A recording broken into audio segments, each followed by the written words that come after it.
Magandang araw. So,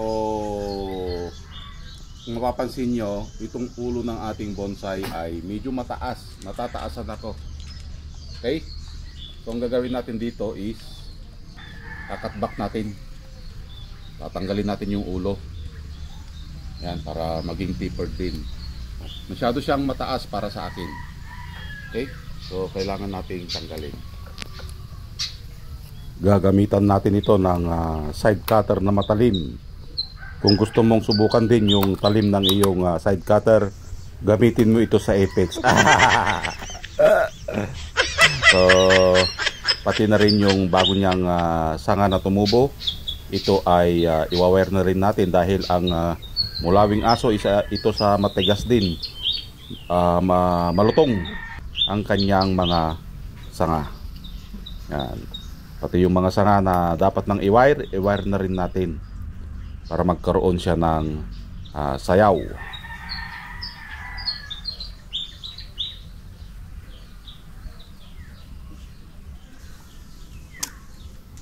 Yon. At natapos na nga nating ayusan, i-wire yung mga dapat na i-wire, and then dito na tayo mag-i-apex. Kung mapansin nyo kanina, nandito yung ulo. Okay? So ang gagawin natin, papuntahin natin dito yung ulo. Okay? Dito lang yung ulo. Yan. Okay? Masyadong mataas. So kaya nagputol tayo at the same time para maging tapered yung kanyang katawan.